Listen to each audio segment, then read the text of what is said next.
Hello everyone, welcome to lecture number 6 on our CSAT quantitative series. In today's lecture we are going to talk about percentages. Again, this is a very important topic in terms of the number and the amount of questions that you can expect in the papers. So if you look from 2015 to 2020, the number of questions is close to 18 and 19 questions. So by that amount you can measure the level of importance of this particular topic. The conceptually not too many concept, there is a single concept, but all you need to do is you need to understand कि problem को किस तरीके से frame करना है, and that is what we are going to understand today. So we'll learn the concept and then we will practice the kinds of questions which have come. So without spending any more time, let's directly jump into the concept. So सबसे पहले what is percentages? As the term itself contains, percent का मतलब होता है per and cent. Per means every, cent meaning 100. So in every 100, how much is the quantity that you have? So percentage means for every 100 quantity, for every 100 units, what is the amount that you have? Okay, so let's say if I talk that I got 50% marks in my exam. So if I say 50% marks in my exam, so what would that mean? That would mean that if my exam 50%, मतलब अगर मेरा paper 100 marks का होता तो उसमें से मेरे marks कितने आते? 50. So for every 100 marks, I would have scored 50 marks. That is what is meant by 50%. ठीक है? So that is marks. Let's say the population that we have is 40% females and 60% male. What would that mean? 60% male and 40% female. If I make such a statement about a population, so उसका मतलब क्या होगा? For every 100 people in the population, 60 of them are male and 40 of them are female. This is what is meant by percentage. Okay. So if I say y% of x, that would mean, इसको मैं किस तरीके से express करूँगी? Whenever there is a percent, I need to divide by 100. So y% of x would mean y divided by 100 times x. So you say I got 50% marks and my paper was 150 marks. So you would say 50% of 150. So आपको जो marks मिले हैं, that is 50% of 150 marks. So अगर इसको numerically आपको frame करना है, how are you going to do that? You will say 50 divided by 100 times 150. So whatever you get will be the number of marks that you have got. Okay. So this is how we will frame the word problem into a numerical problem. Okay. चलो उसके बाद अब if I am given a percentage and I have to convert it into a fraction, what would I do? Simply मैं क्या करूँगी? So let's say if I am given 4%. Okay.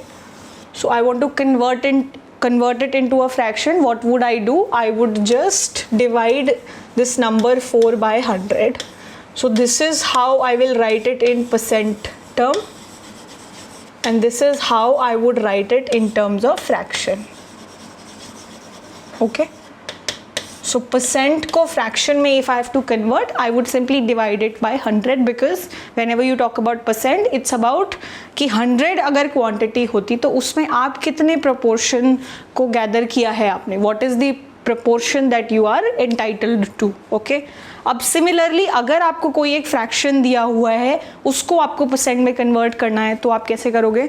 So let's say if I make a statement कि I got 2/3 marks in my exam. So what would that mean?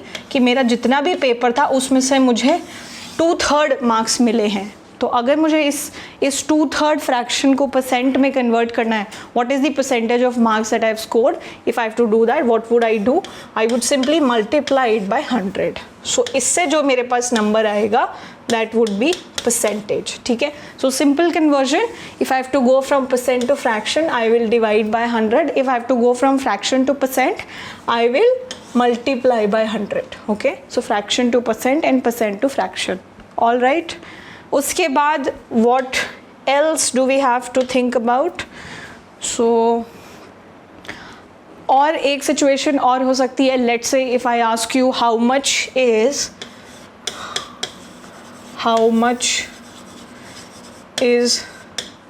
70 marks out of 140 marks. How much is 70 marks as a percent out of 140 marks? तो आपको दिया हुआ है कि आपको 70 marks मिले हैं. You know what is the total number of marks that you could have scored and you have to tell कि भाई जो आपको marks मिले हैं what is that marks as a percentage of the total marks. so in such a situation अगर इस question का अगर आपको आंसर देना है तो what will you do?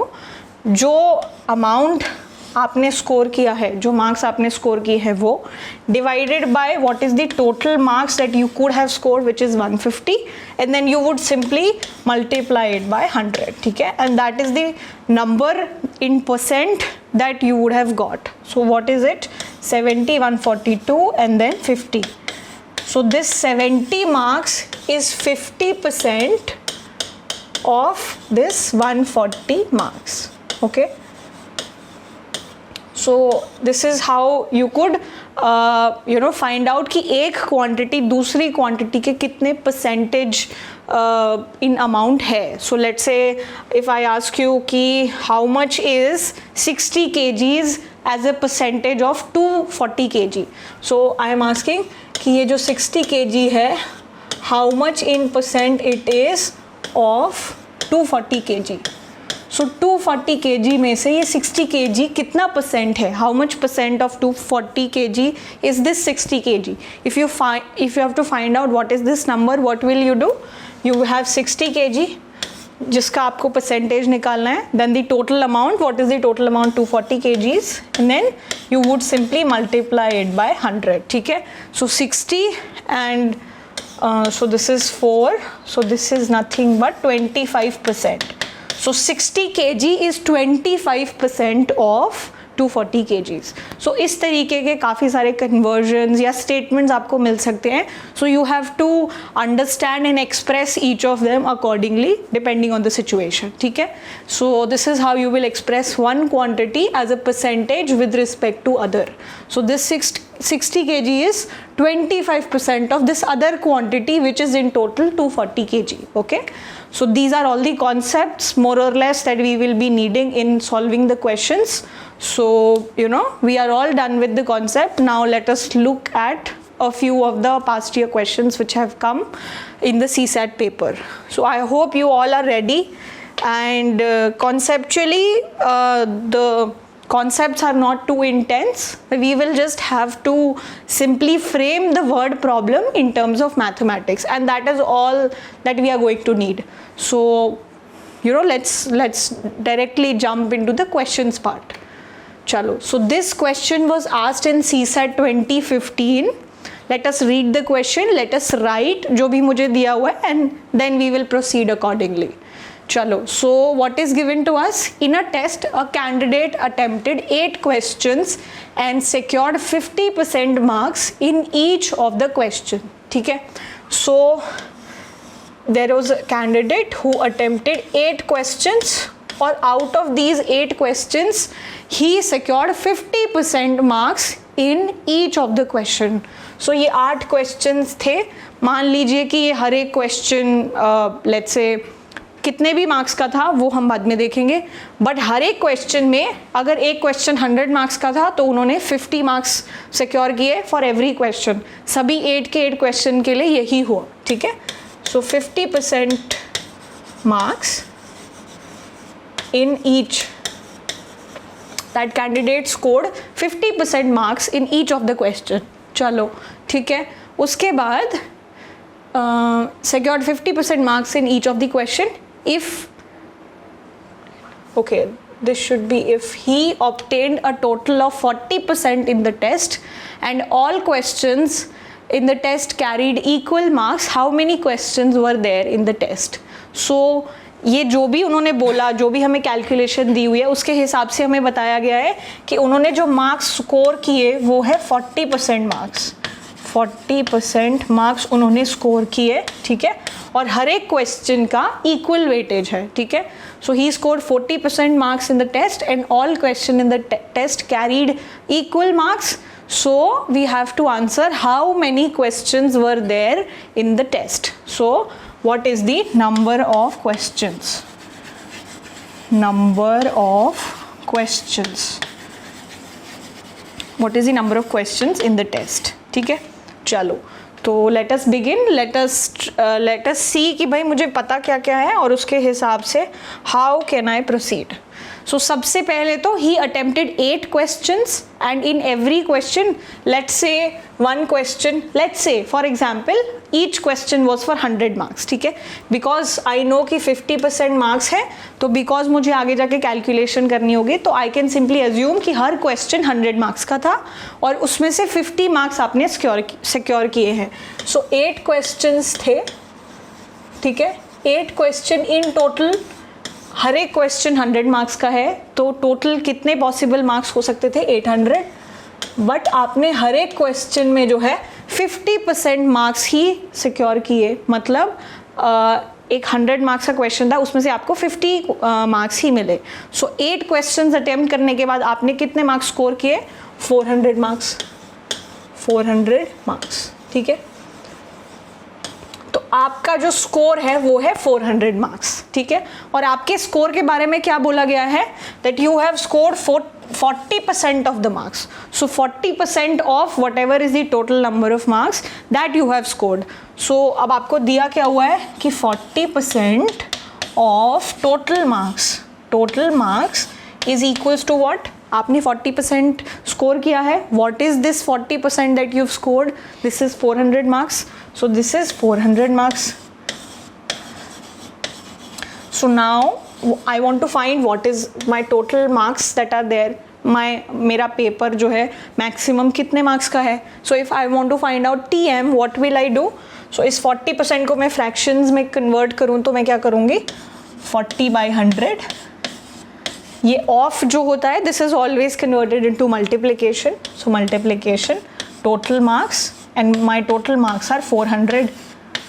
Okay, so this is nothing but 10 and then total marks is going to be 1000. ठीक है, so total marks in the paper is 1000. मेरे टोटल मार्क्स जो है 1000 है. अब मुझे निकालना क्या है? How many questions are there in the test. So to begin with, starting में मैंने क्या अज्यूम किया था कि हर एक क्वेश्चन जो है 100 मार्क्स का है. तो अगर एक क्वेश्चन 100 मार्क्स का है तो टोटल कितने क्वेश्चन हुए हमारे पास? Total marks is 1000. Each question carries 100 marks. So how many questions are there? So I will just divide total marks divided by the weightage of each question which is 100. So total number of question is nothing but 1000 divided by 100, right? Question number of questions. So what is this? 10, right? So 10 is the number of questions that 10 is the total number of questions. So 10 total question थे, उसमें से आपने 8 attempt किए, हर एक question में 50% marks secure किए और आपने एंड में जो है 40% स्कोर जो है अचीव किया, ठीक है. And the total number of questions that we have in the test is 10, ठीक है. सो बिकॉज यहाँ पे हमें 50% मार्क्स दिया हुआ था, so it is a good idea to assume कि भाई एक क्वेश्चन जो है 100 मार्क्स का है, क्योंकि then I don't have to deal with too many fractions, ठीक है. So this is the answer. We have 10 questions in my paper, ठीक है. I hope this is clear. All right. So simple क्या क्या चीज़ें यूज़ हुई? एक तो मुझे किस तरीके से चीज़ों को अज्यूम करना है, I had to use that. उसके बाद मुझे स्टेटमेंट्स लिखना आना चाहिए 40% ऑफ टोटल मार्क्स, ठीक है, 50% ऑफ ईच क्वेश्चन. सो ये पूरे के पूरे क्वेश्चन में it is all about how you frame the problem, ठीक है. So read the question properly in such question and right what ever you know in terms of you know equations like these. इससे आपको फिर solve करने में थोड़ा easy होगा, ठीक है. चलो let's move on to the next part. Okay, so this question was also asked in CSET 2015. Again, let's read the question and let us write whatever we know. Okay, so candidates in a competitive exam consisted of 60% men and 40% women. ठीक है, so people are appearing for competitive exam. Out of the total population, 60% are men and 40% are women. 70% men and 75% women clear the qualifying test and enter the final test, where 80% men and 70% women were successful. Which of the following statements is correct? So आपको एक पूरा scenario बताया हुआ है और scenario के अंदर आपसे काफ़ी सारे यू नो स्टेटमेंट्स हैं. स्टेटमेंट्स के हिसाब से आपको बताना है विच स्टेटमेंट इज़ करेक्ट, ठीक है. सो पहले तो हमें जो सिनेरियो दिया हुआ है उसको एक बारी हम लोग अच्छे से समझ लेते हैं. Let us right everything clearly in numbers what all is given. So candidates in a competitive exam consisted of 60% men and 40% women, ठीक है. So because everything is in percent, let's say कि okay my total population is 100%. का मतलब क्या होता है? For every 100 people in the population, 60 are men and 40 are women. So it is a good idea to begin with assuming कि भाई starting में मान लो 100 लोग हैं, ठीक है. So my population is 100 to begin with, out of which men are 60%. So 60 are men, ठीक है, and females are 40%. So out of this 100, 40 are females, ठीक है. तो मुझे एक इन्फॉर्मेशन तो ये पता चल गई, ठीक है. एक लेयर ये हो गया. उसके बाद क्या हुआ, 70% men and 75% women cleared the qualifying test. So ये लेवल के बाद क्या हुआ, अब आपका एक क्वालिफाइंग टेस्ट हुआ, ठीक है. इस क्वालिफाइंग टेस्ट में क्या हुआ, ये 75% जो है men, sorry it is 70%. So 70% men cleared the paper. So 70% men cleared the paper. So 70% men reached the qualifying stage, they cleared the paper, and 75% women cleared the paper. 75% women cleared the paper. So अब ये जो 60 men हैं उसमें से 70% जो है उन्होंने paper clear किया. So 70% of 60 is what? 70% of 60. What is this number? This number is nothing but 70 divided by 100 times 60. So what is this? 6, 7, 42. So मेरे ये जो नंबर था वो क्या था, 42 males cleared the qualifying test, and similarly 75% of 40. So 75% of 40 is nothing but 30. So if you want to calculate 75% of 40, what is this? 75 divided by 100 times 40. So this is nothing but this is 3, this is 4, and then 10. So this is 30, ठीक है. So this number is 30. So 30 females, out of these 40, 30 females cleared the qualifying test, and out of these 60 men, 42 cleared the exam. So हम qualifying stage तक पहुंच गए हैं. उसके बाद क्या होता है? So let me just rub this up because these are all the in between calculations. All right, चलो उसके बाद क्या हुआ मेरे साथ, ठीक है. तो यहाँ तक सिचुएशन क्लियर है. उसके बाद क्या हुआ, हमने क्वालिफाइंग टेस्ट में जो भी सिचुएशन थी वो एक्सप्लेन कर दी. फिर क्या हुआ, then everybody entered the final test. फिर सब लोग फाइनल टेस्ट पे आ गए और फाइनल टेस्ट में क्या हुआ, 80% men and 70% women were successful, ठीक है. So out of every person, like out of these 42 men who you know appear qualifying test clear किया, उसके बाद जो फाइनल्स में आए, सो इस 42 में से 80% men and 70% women were successful. सो अब हम लोग एक और स्टेज, एक और लेवल पे जा रहे हैं. So let's say this is final test. So this was qualifying test, this is final test. So यहाँ पे जो है 80% मेन, ठीक है, 80% men and 70% women, 70% women were successful. So ये जो 80% है, this is out of 42 and this 70% is out of 30. So again मुझे 80% of 42 निकालना है. So 80% of 42 is what? This is nothing but 6. So this is 32.6. So do not worry if this number is coming out in decimal. This simply means in terms of so अगर आप ये 100 को इस तरीके से कोई एक बड़ा नंबर लेते कि this would have been a full number. Don't worry that my men are, you know, getting in fractions. No need to worry. So out of 42 we had 32.6 men who succeeded in the exam, and out of this 70% women succeeded. So 70% of 30 is nothing but 21. So 21, if you want to calculate or expand karke, so this is 70 by 100 times 30. So this is simply 21. So 21 females and 32.6 men cleared the final test. ठीक है. So मेरे पास पूरी की पूरी situation अब clear शब्दों में, clear words में मेरे सामने पूरी की पूरी सिचुएशन जो है प्रेजेंटेड है. ठीक है. तो what do I have here? So this is my qualifying test, this is my final test. ठीक है. So I have 42, 32.6 here, 21 here, 30 here, 40 here and 60 here. मेरे पास सारे के सारे numbers properly calculated है. ठीक है. So now let us look at the options. So options में क्या लिखा हुआ है? सबसे पहला ऑप्शन है success rate is higher for women. सबसे पहले सक्सेस रेट होती क्या है?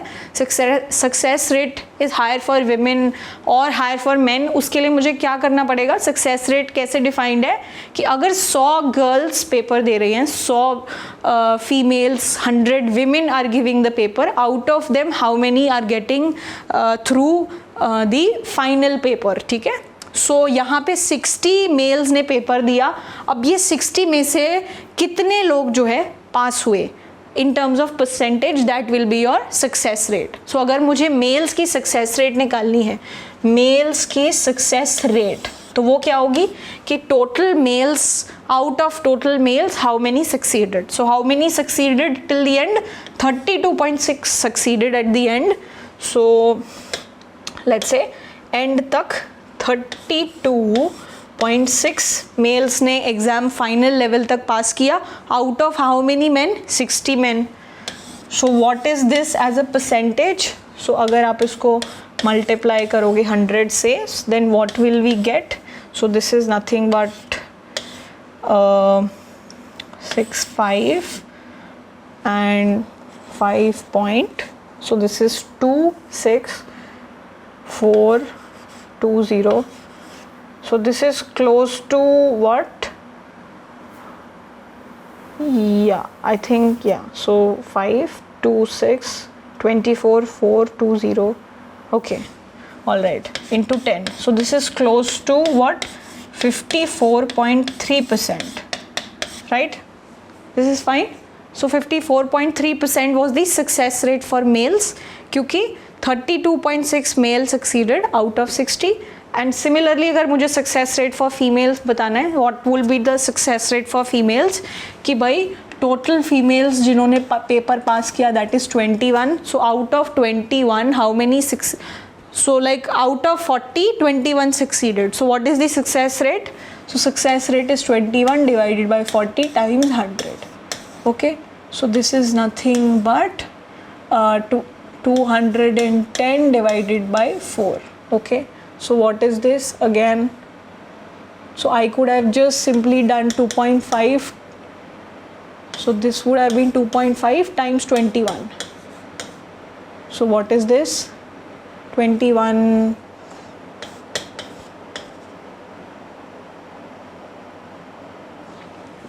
let me rub it up, let me rub the unnecessary things.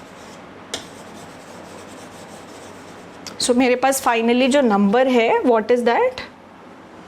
My number is 21 times 2.5. Okay, so 21, 5, 105, 5, 10, 21 and 2, 40, 42 and 10, 52. So this is what? 52.5%. So 52.5% is what? My success rate for females. I hope I'm not making any mistakes anywhere. Success rate for men is 32.6 divided by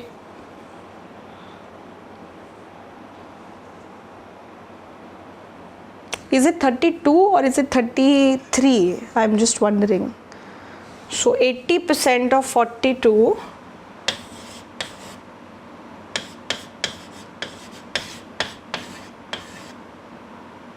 so this is what? Okay, so my bad, I did a mistake here. This is 30 instead of 32, this is 33.6. Okay, so 33.6 men have cleared the exam. So instead of 32 we need to make it 33. Okay, so let me just correct it here.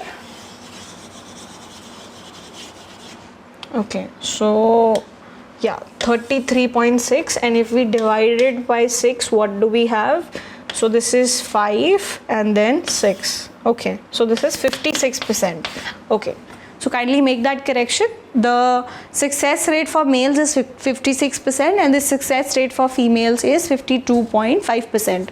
So success rate is higher for women. Is that true or false? So we can see that clearly the success rate for males is higher. So this is 56%, which is greater than 52.5%. So अब इससे मुझे क्या पता चलता है कि भाई मेरा first option तो है incorrect because success rate is higher for men. ठीक है, अब उसके बाद what is the other question or other option? Overall success rate is below 50%. So अगर आप overall success rate निकालना चाहो तो overall success rate is out of total people, total number of aspirants, how many of them have succeeded. So 21 females succeeded and 33.6 males succeeded. So if you add these, what do you get? So if we do 21 plus 33.6, this is the total number of people who have succeeded in the exam. So success rate, overall success rate क्या होगा कि total people, how many of them have succeeded out of 100, which we, you know, starting में हमने लिए थे कि we are starting with 100 people. Out of these 100 people, how many are succeeding? So that would be the overall success rate. So this is what 0.6, 4 and 5 divided by out of 100. So if you just calculate in percentage, हमारे पास again percentage would be 54.6%.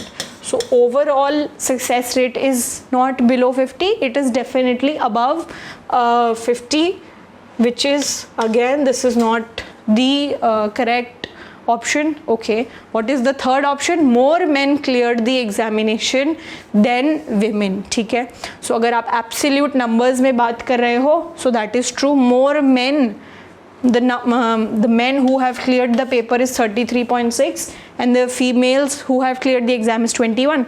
So absolute numbers में अगर आप देखोगे तो more men have cleared the exam than women. So this option is clearly correct. And fifth, D option is both A and B are correct. So both A and B are incorrect. So this option is also not correct. ठीक है, so the C option that we have is the correct one. So हमने क्या किया, हमने सबसे पहले पूरी situation को प्रॉपरली डायग्रामेटिकली प्रेजेंट किया that 100 people, 60 males, 40 females, and then based on what information is given to us, I presented everything here and उसके हिसाब से we interpreted every statement and gave the answer. ठीक है, so I hope once you make diagrams or you know pictorially अगर आप कुछ भी लिख लेते हो तो things are likely to get easier, ठीक है. So I hope this is clear. I hope by now you know what is success rate, कि कितने लोगों ने एग्ज़ाम क्लियर किया out of the number of people who have appeared. Overall success rate is nothing but कि total जितने बच्चों ने paper दिया उसमें से कितने बच्चे पास हुए in terms of percentage, that would be your overall success rate, ठीक है. So I hope this is clear and we can move on to the next part. All right, so look at another question. This was asked in CSAT 2016. Very straightforward question. We just have to understand in terms of words कि किस तरीके से इस problem को हम लोग frame करेंगे, ठीक है. So first let us read the question. All right. So there is an order of 19,000 quantity of a particular product from a customer. So एक customer है, he has ordered that he wants 19,000 units of a particular product. ठीक है. So एक demand आई है 19,000 products को supply करने के लिए. So 19,000 quantity जो है we have to supply to a particular customer. The firm produces 1,000 quantity of that product per day, out of which 5% are unfit for sale, ठीक है. सो जो फर्म है उसको प्रोड्यूस कर रही है, वो कितना प्रोडक्शन कर पाती है in a day? It can produce 1,000 units. 1,000 units it can produce, ठीक है. अब इन्होंने 1,000 यूनिट्स तो प्रोड्यूस किए हैं but out of which 5% are unfit for sale. So every production में क्या होता है कि कुछ प्रोडक्ट्स फेल हो जाते हैं, कुछ प्रोडक्ट अच्छे नहीं हैं. सो 5% ऑफ जितना भी एक दिन में प्रोडक्शन हो रहा है वो थोड़ा यूजलेस है, उसको आप बेच नहीं सकते हो, ठीक है. सो एक्चुअल करेक्ट ऐसा प्रोडक्ट जिसको आप सेल कर पाओ which is fit for sale, how much is that? So 5% of 1,000 is how much? 5% of 1,000 is what? 5 divided by 100 times 1,000. So this is nothing but 50. So 1,000 में से 50 pieces जो है they are bad and they are not fit for sale. So out of this 950 units जो हैं 950 units जो हैं they are fit for sale, ठीक है. 950 units को आप properly sell कर सकते हो, ठीक है. So now the question is in how many days will the order be completed? तो ये जो order है 19,000 units का, इसको पूरा करने के लिए हमें कितने दिन लगेंगे? The firm that is producing it, how many days it will take for the firm to finish this order, ठीक है. So एक दिन में 1,000 units produce हो रहे हैं जिसमें से 5% are bad, 5% of 1,000 is 50. So 950 units जो है गुड यूनिट्स जिनको हम सेल कर सकते हैं वो हम एक दिन में प्रोड्यूस कर रहे हैं. And now we have to tell कि 19,000 गुड प्रोडक्ट्स को बनाने में कितना टाइम लगेगा, इस पूरे ऑर्डर को फिनिश करने में कितना टाइम लगेगा. So that is very simple. I have to make 19,000 good products which are worthy of sale, ठीक है. एक दिन में मैं 950 गुड प्रोडक्ट्स बना पा रही हूँ जिनको मैं सेल कर सकती हूँ. सो अगर मुझे ये बताना है कि कितने दिन में मैं ऑर्डर पूरा कर पाऊँगी, so that is nothing but 19,000 divided by 950. So this is nothing but 20, ठीक है. So 20 days, it will take me 20 days to finish this order. So इस पूरे क्वेश्चन में the only trick was I need to find out how many good products I am producing. So आप although 1,000 units produce कर रहे हो but all of them you are not selling. उसमें से 5% जो bad हैं you have to reject them, you have to replace them. आप bad products नहीं sell कर सकते हो. So for every single day you are producing 950 units and in order to produce 19,000 good sale worthy units you will have to take 20 days, ठीक है. So 20 is our answer and this was the only thing that was tricky here to find out what is the sale worthy production that we are doing, ठीक है. So I hope this is clear and we can move on to the next part. All right, चलो फिर okay. Another question, CSAT 2016 looks like a big question, too many numbers, but simply let us keep writing जो भी दिया हुआ है, ठीक है.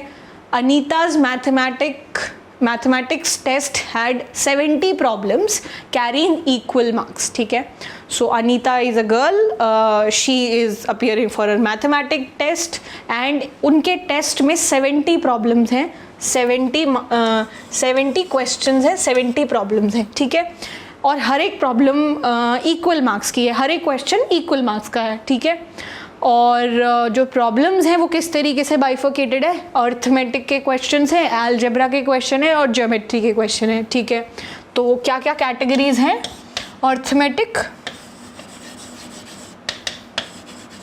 Arithmetic है हमारे पास, अलजेब्रा है एंड ज्योमेट्री. सो अर्थमेटिक के 10 क्वेश्चंस हैं, अलजेब्रा के 30 क्वेश्चंस हैं और ज्योमेट्री के भी 30 क्वेश्चंस हैं. सो ये 70 क्वेश्चंस इस तरीके से बाइफर्केटेड हैं. चलो ये मुझे दिया हुआ है. Although she answered 70% of arithmetic, 40% of algebra and 60% of geometry problems correctly, she did not pass the test because she got less than 60% marks. तो इस स्टेटमेंट को पढ़ के मुझे पता चला कि भाई 60% मार्क्स मुझे मिनिमम मिलने चाहिए. 60% इज माई पासिंग मार्क्स. ठीक है, 60% इज माई पासिंग मार्क्स. ठीक है, पासिंग मार्क्स.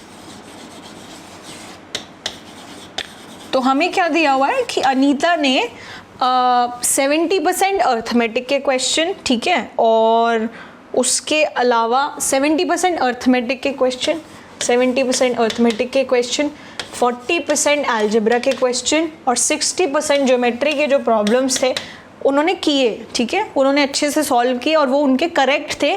बट इतना सब कुछ सॉल्व करने के बाद भी वो एग्ज़ाम पास नहीं कर पाई because she got less than 60% marks. ठीक है, सो अब हमें पूछा क्या गया है, the number of more question she would have to answer correctly to earn 60% passing marks. तो उन्होंने इतना परसेंट क्वेश्चंस किए, इतने उनके करेक्ट आए, तो क्या हुआ, she could not get a total of at least 60% marks and that is why she was not able to pass the exam. So question is asking उनको और कितने क्वेश्चंस जो हैं करेक्टली करने थे ताकि वो ये 60% का जो पासिंग मार्क्स का जो बाउंड्री है उसको वो क्रॉस कर पाती. ठीक है, so my question is how many more correct answer she should have done जिससे कि वो पास हो जाती. ठीक है, सो क्वेश्चन समझ में आ गया. सो ओके, सो अभी हमने प्रॉब्लम अच्छे से लिख ली है. 60% पासिंग मार्क्स, डिफरेंट कैटेगरीज में number of question is this, Anita has attempted these many question. ठीक है, सो अर्थमेटिक में उन्होंने कितने क्वेश्चंस अटेम्प्ट किए हैं, अर्थमेटिक की अगर मैं बात करूं, she has attempted 70% of the question. 70% of 10 is what, 7 questions. 7 question she has done correctly in arithmetic part. ठीक है, 40% of 30 is what, 12 questions. So this is nothing but 30 times 40 divided by 100. So this is 1200 divided by 100 which is 12. So algebra के उन्होंने 12 questions correct किए हैं और उन्होंने geometry के 60% questions correct किए हैं. 60% of 30 is what, 18. So उन्होंने इतने जो हैं questions attempt किए हैं और इतने उन्होंने क्वेश्चंस अटेम्प्ट किए हैं. What is the total number of question that she has attempted and done correctly. So this is what, 18 and 12, 30 and 37. So she did 37 questions correctly. ठीक है, 37 क्वेश्चंस करेक्ट करने के बाद भी she could not cross the 60% marks. ठीक है, she needed 60% marks to clear the exam. अब मुझे स्टार्टिंग में ही पता है कि total number of questions in this paper is 70, right. So अगर किसी इंसान को पास होना है इस एग्जाम में तो उन्हें 60% मार्क्स लेने पड़ेंगे. So how many number of question that he और she should answer to pass this. So let's say her एक क्वेश्चन जो है 1 नंबर का है, तो अगर 60% ऑफ 70 में निकालना चाहूँ, how many question, so what is that, 60% of 70 is nothing but 42 questions. So what did I do, 60% of 70. 60% of 70 निकालने से मुझे पता चल गया कि मुझे कितने क्वेश्चंस को अटेम्प्ट करना चाहिए था. सो मुझे 42 क्वेश्चंस को अटेम्प्ट करना चाहिए था और वो करेक्ट होने चाहिए थे, आउट ऑफ विच अनीता ने 37 क्वेश्चंस को करेक्टली किया है. तो अगर वो कितने और क्वेश्चन करती तो वो पास हो जाती. सो 37 से 42 पे आना है. सो 3 क्वेश्चन एंड 2 क्वेश्चन, मतलब 5 क्वेश्चन अगर वो और अटेम्प्ट कर देती तो वो जो है हमारा जो एग्ज़ाम है उसमें पास हो जाती. ठीक है. सो this is my answer, that she needs to do 5 more correct questions in order to pass the exam. So हमने simply क्या किया, कितने questions हैं, उनकी क्या bifurcation है, उसमें से कितने कितने portions आपने attempt किए हैं, तो total number of correct questions by Anita हमने निकाल लिए.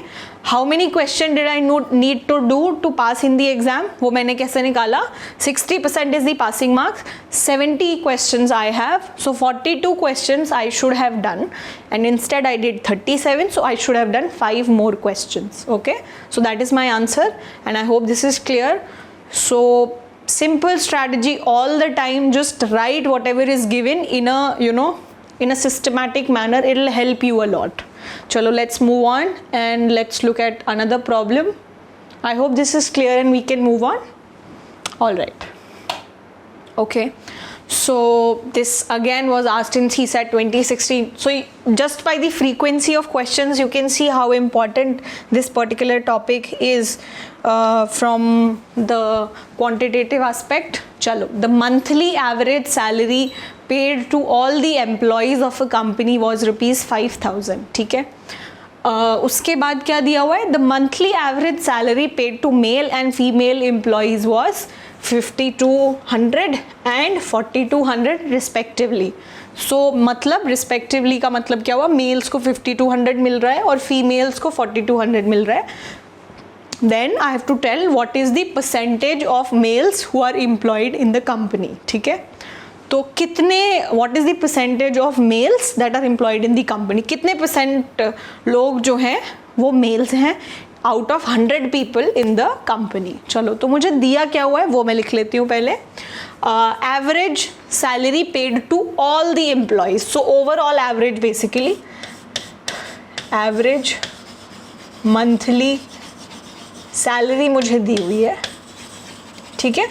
This is nothing but 5,000 rupees. ठीक है. Average monthly salary is 5,000 rupees. ठीक है. Okay. The average, the monthly average salary paid to males and females.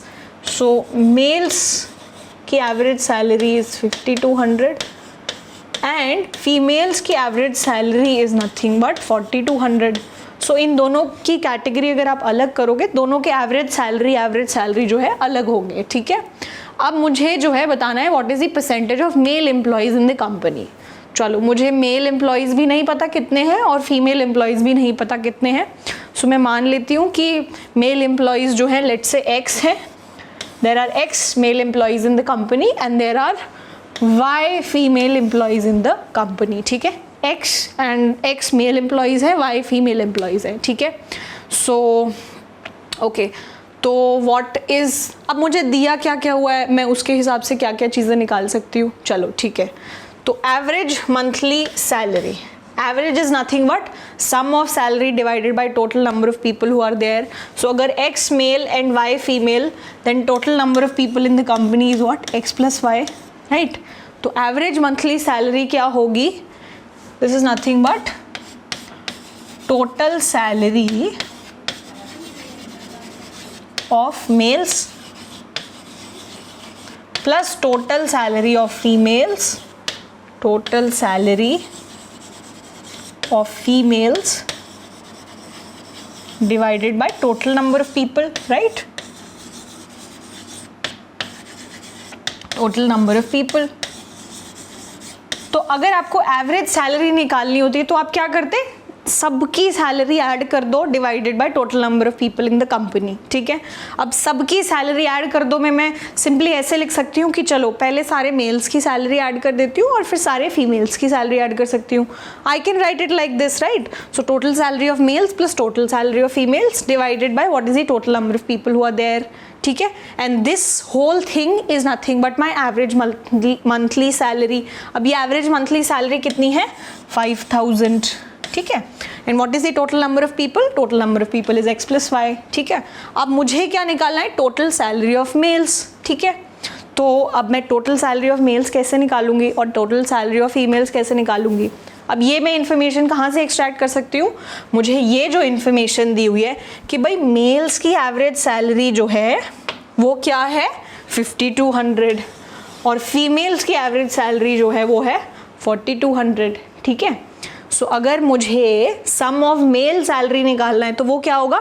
Average multiply, so basically average is nothing but sum divided by number of observations, right?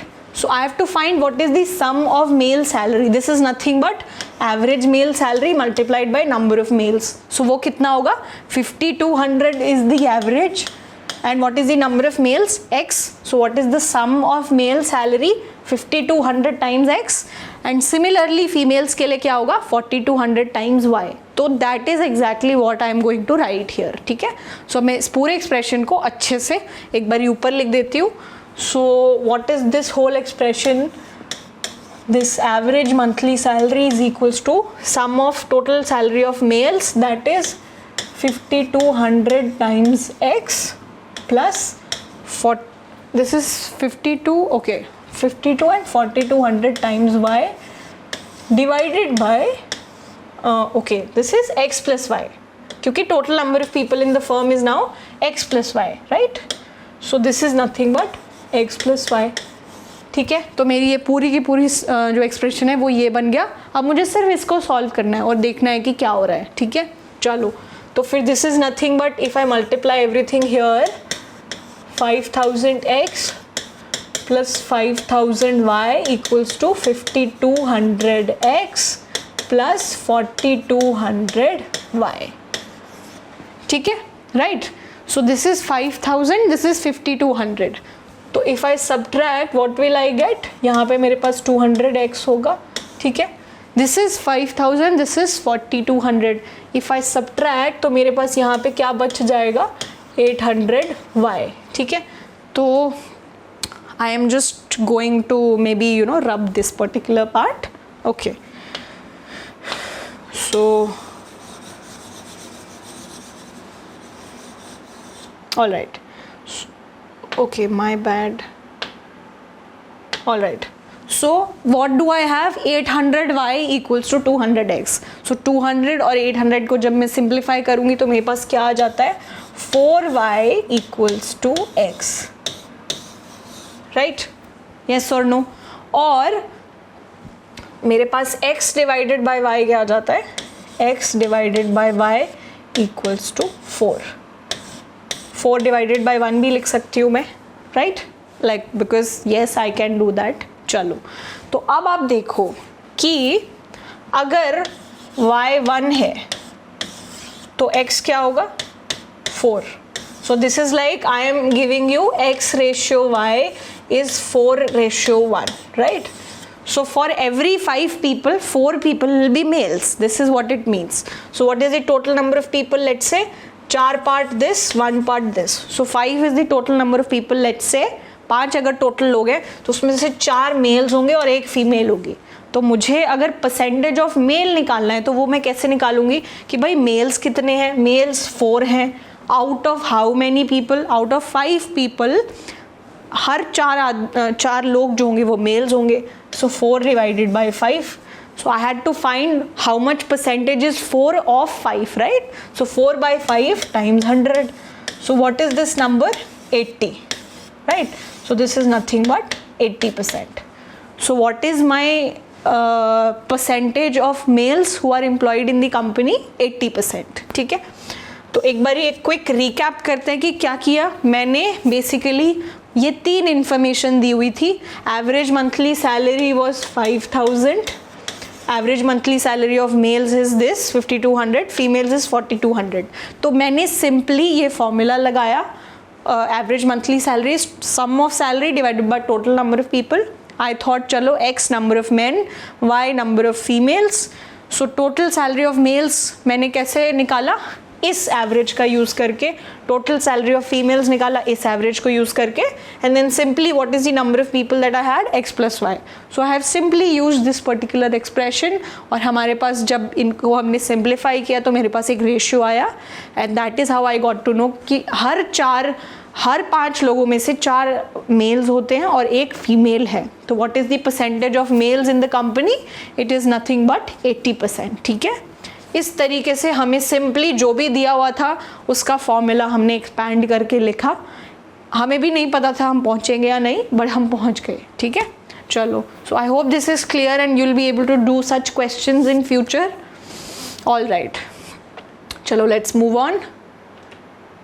Okay, so again we haven't even finished 2016 questions, so you can see what is the frequency going on here. Chalo, all right. So 2 numbers x and y are respectively 20% and 28% less than a third number. ठीक है, by what percentage is the number y less than the number x? तो basically अगर आप ये question पढ़ोगे तो आपको पता चलेगा कि हम किसी तरीके के कंपैरिजन्स कर रहे हैं. So basically I have 3 numbers x, y and z. ठीक है, so I have 3 numbers x, y and z. And what am I doing, I am saying, और मैं x और y को z मेरा जो थर्ड नंबर है उससे कंपेयर कर रही हूँ. ठीक है, I am saying 2 numbers x and y are respectively 20% and 28% less than a third number. ठीक है, सो z जो भी होगा उसमें से 20% लेस कर दो तो x आएगा, और z जितना भी होगा उसमें से 28% लेस कर दो तो हमारे पास y आएगा. ठीक है, अब मुझे पता है मुझे परसेंटेजेस में से ही रिडक्शन करना है. तो for the ease of my calculation if I do कि मैं ये जो z नंबर है इसको 100 ही मान लो, I can, like z could possibly take 100 value also, right. So if I assume for a moment कि z जो है 100 है. ठीक है, मैंने माना कि z जो है 100 है. मैंने क्यों माना, क्योंकि मेरे पास परसेंटेज में मुझे सब्ट्रैक्शन करने थे. I want to make my life easier, do things quickly. तो मैंने मान लिया कि z इज़ 100. अब उसके बाद स्टेटमेंट पढ़ते हैं. फिर क्या बोला है, 2 numbers x and y respectively 20% less and 28% less than the number z. So 20% less करेंगे अगर 100 में से तो मेरे पास क्या आएगा, 20% is nothing but 20% of 100 is nothing but 20. तो 20 अगर इसमें से लेस करूँगी तो मेरे पास x की वैल्यू क्या आ गई, 80. एंड 28% लेस अगर मैं करूँगी 100 में से, 28% ऑफ 100 इज़ व्हाट, 28. अगर इसमें से 28 लेस करूँगी तो वो मेरा कौन सा नंबर आ गया, y. सो 28 अगर मैं सब्ट्रैक्ट करूँ तो आई विल हैव व्हाट, 72. ठीक है, तो मेरा z वैल्यू 100 है, y वैल्यू 72 है और x वैल्यू 80 है. ठीक है, I did this to make my life easier and I didn't want to do any calculation, that is why I did it. चलो, उसके बाद now let's read the question again. By what percentage is the number y less than the number x? अब हमारे comparison जो है z से नहीं हो रहा. अब now z is out of the picture. z is out of the picture. now अब हमें किसको कंपेयर करना है, x और y को. ठीक है, और मेरा क्वेश्चन क्या पूछ रहा है मुझसे, मेरा क्वेश्चन बोल रहा है कि by what percentage is the number y. ये जो नंबर y है ये नंबर x से कितना लेस है इन टर्म्स ऑफ परसेंटेज. ये नंबर y नंबर x से कितना कम है in terms of percentage. So I want to know कि मैं अगर यहाँ से यहाँ जाना चाहती हूँ, मैं अगर किसी को इंस्ट्रक्शन दे रही हूँ कि भाई x में से इतना % कम कर देना, तो वो इंस्ट्रक्शन देते टाइम में कौन सा परसेंटेज यूज़ करूँगी. ठीक है, तो पहले तो ये देखते हैं कि अब ये देखो कि x और y के बीच में कितना डिफरेंस है. यहाँ पे हमारा जो डिफरेंस है वो हमें दिख रहा है कि 8. ठीक है, 8 अगर मैं अगर मेरा x 80 है, 80 में से मैं अगर 8 वैल्यू कम कर देती हूँ तो मैं y पे पहुँच जाऊँगी, ठीक है। अब मुझे 80 और 8 के टर्म्स में नहीं बोलना है, अब मुझे किसी इंसान को इंस्ट्रक्शन देनी है कि मेरा जो x नंबर है उसमें से एक परसेंटेज नंबर x परसेंटेज मान लो सब्ट्रैक्ट कर दो, तो आपके पास क्या आ जाएगा, y। इस तरीके से मुझे इंस्ट्रक्शन देनी है, ठीक है। तो मुझे कितना रिडक्शन करना है, 8 amount, my reduction amount is 8, my total amount is 80। So if I have to convert this in terms of percentage of 80, तो मैं किस तरीके से बोलूँगी, अब मुझे 8 रिड्यूस करना है आउट ऑफ 80, ठीक है। सो what is this in terms of percentage, this is nothing but 10%। सो मुझे अगर किसी को भी इंस्ट्रक्शन देनी होगी तो मैं क्या बोलूँगी, x में से 10% अमाउंट रिड्यूस कर दो तो आपको y मिल जाएगा। अब मैंने जो स्टेटमेंट बोली उसको देखो, x में से 10% रिड्यूस कर दो, x is 80, 10% of 80 is what, 8। x में से 10% रिड्यूस किया, 80 में से 8 रिड्यूस किया तो मेरे पास 72 आ गया, ठीक है। And this is what I was asked, so I had to find कि what is this 8 in terms of percentage, how much reduction do I have to do, ठीक है। So my answer here is nothing but 10%. So number y is 10% less than number x, because मैं x से compare कर रही हूँ, that is why I am taking 80 here, x is my reference point, ठीक है। चलो, I hope this is clear and we can move on and do this particular question. This was asked in CSAT 2017. Okay तो क्या दिया हुआ है वो देखते हैं और फिर आगे जो है we will proceed as we usually do. All right, so okay, so what am I given, p equals to 40% of a plus 65% of b, ठीक है। सो p एक नंबर होगा which is 40% of number a plus 65% of number b, and q भी एक number है which is 50% of a plus 50% of b, ठीक है। These are the two, मतलब इन टर्म्स ऑफ वर्ड्स आपको दिया हुआ है 2 equations, so 2 equations are given in terms of words, ठीक है। उसके बाद क्या दिया हुआ है, where a is greater than b, so a is always greater than b, so a is greater than b, ये दिया हुआ है, और 2 और इक्वेशंस दिए हुए हैं, and in this context which of the following statements is correct. So which of the following statement is correct based on these 2 equation and this particular equation, I have to tell कि भाई कौन सी equation जो है correct है। अब equation किस तरीके की है, पहली स्टेटमेंट है p is greater than q, दूसरी स्टेटमेंट है q is greater than p, तीसरी स्टेटमेंट है p equals to q, and चौथी स्टेटमेंट है none of the above can be concluded with certainty, ठीक है। सो मोस्ट लाइकली क्या, for sure I have to compare कि p और q में क्या रिलेशनशिप होगा, that is my objective in this question, कि p बड़ा होगा कि q बड़ा होगा या फिर इक्वल होंगे, इस तरीके की स्टेटमेंट्स मुझे बतानी है, ठीक है। And I am being given 2 equations and one of the relationship is here, ठीक है। So I have 3 equation in my mind, and based on these 3 equations I have to conclude which of these statement is correct, ठीक है। It's a very good question, मतलब very good question, थोड़ा दिमाग लगा के ही करना पड़ेगा, ठीक है। चलो सबसे पहले तो equation लिख लेते हैं, P is 40% of A and 65% of B। तो मैं क्या करूँगी, इसको इक्वेशन में कन्वर्ट कर लूँगी। 40% को अगर फ्रैक्शन में कन्वर्ट करना हो तो हमने पढ़ा था कि we just simply divided by 100। So मैं अगर पहली स्टेटमेंट को इक्वेशंस में लिखूँ तो क्या होगा, P equals to 40% of A, 40% is 40/100 of is converted into multiplication, so 40 divided by 100 is nothing but 0.4 A, right? These are multiplied and then plus 65% of B. 65% of B को जब मैं words में convert करूँगी तो it will be 0.65 B. So this is one equation that I have. So this is equation number 1. ठीक है, अब मेरी दूसरी equation क्या है, Q is 50% of A and so 50% of A plus 50% of B. So इसको अगर fractions में लिखना है तो कैसे लिखेंगे, 0.5 A plus 0.5 0.5b, ठीक है. These are the two equations that I am given, and there is one more statement that I have to take care of, that A is always greater than B, ठीक है. So ये तीन चीज़ें मुझे पता है, and based on these three things I have to compare P and Q, ठीक है. मुझे P बड़ा होगा या Q बड़ा होगा या दोनों इक्वल होंगे, इस तरीके के जो स्टेटमेंट्स है उसके बारे में बात करनी है, ठीक है. सो अभी स्टार्टिंग में तो मुझे नहीं पता है कि क्या होने वाला है, which is bigger which is not. तो मैं क्या करती हूँ, I will simply write what is P and simply write what is Q, ठीक है. मैं एक एक करके सिचुएशन देखूंगी कि मान लेंगे कि P is greater than Q, तो क्या हमेशा ऐसा ट्रू होगा, या मैं कोई एक ऐसा एग्जाम्पल निकाल के ला सकती हूँ जिसमें वो ट्रू नहीं है, और इसी तरीके से हम लोग प्रोसीड करेंगे, ठीक है. So all right, so let us switch to a different board now. Okay, so what will I do right now?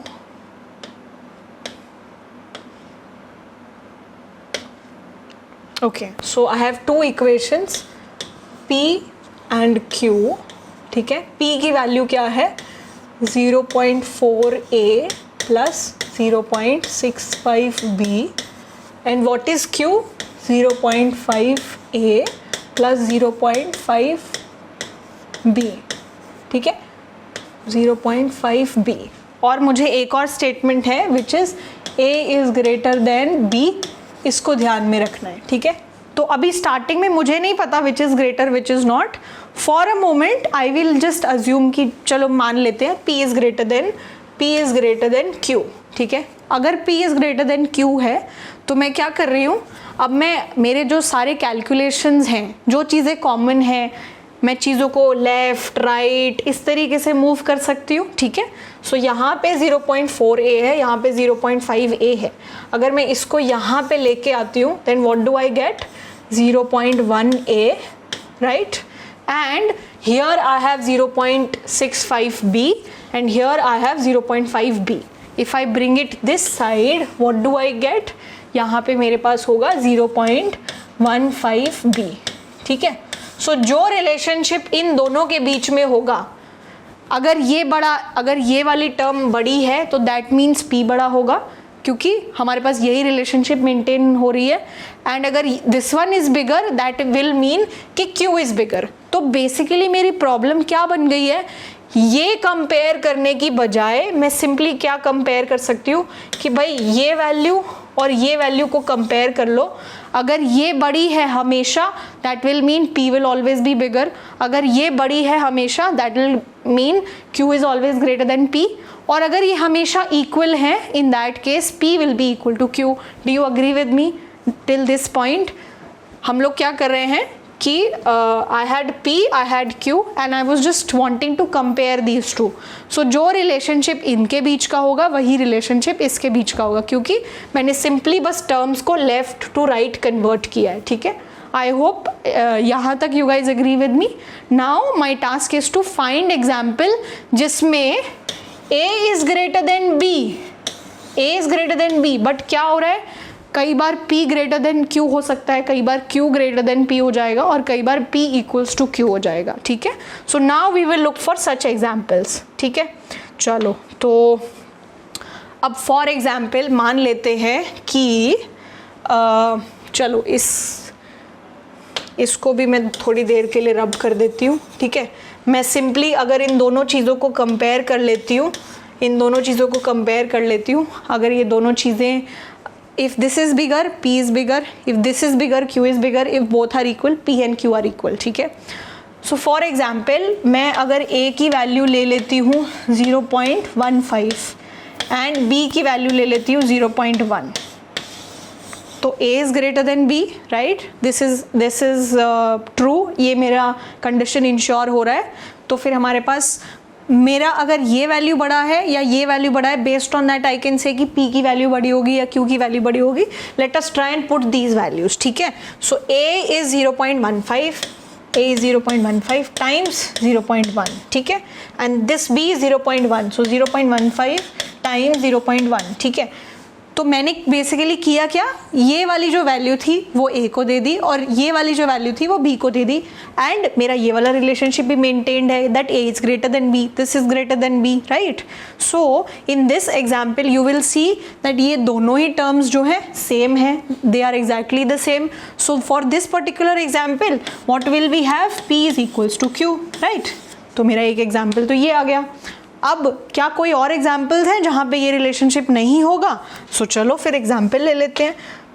अगर मैं बाकी एग्जाम्पल्स लूँ, ठीक है, अगर मैंने कुछ और एग्जाम्पल्स लिए, मान लेते हैं फॉर एग्जाम्पल कि ए की वैल्यू जो है 200 है और बी की वैल्यू जो है 100 है, राइट.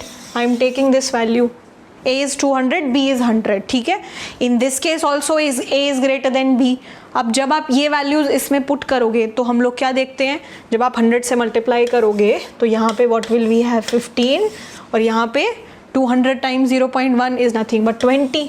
तो हम लोग क्या देख रहे हैं for this particular example, this side is bigger than this side, meaning q is bigger than p, ठीक है. सो q is bigger than p. तो मुझे क्लियरली पता चल गया कि कोई भी एक क्लियर स्टेटमेंट नहीं है कि P is always equals to Q, Q is always greater than P, right. क्योंकि इसका भी काउंटर एग्जाम्पल है, इसका भी काउंटर एग्जाम्पल है और P ग्रेटर देन Q का भी काउंटर एग्जाम्पल है, क्योंकि उसके अलावा केसेस हैं जहाँ पे ऐसा हो सकता है. तो इसके आगे तो मुझे चेक करने की ज़रूरत ही नहीं है. एक बारी ऑप्शंस को देख लेते हैं, ठीक है. अगर मैं एक बारी ऑप्शंस को देखूँ तो मुझे क्या पता चलेगा कि हमने क्या देखा. अगर मैं ऑप्शंस को देखूं, अगर मैं एक बारी ऑप्शंस को देख रही हूं तो मुझे क्या पता चल रहा है,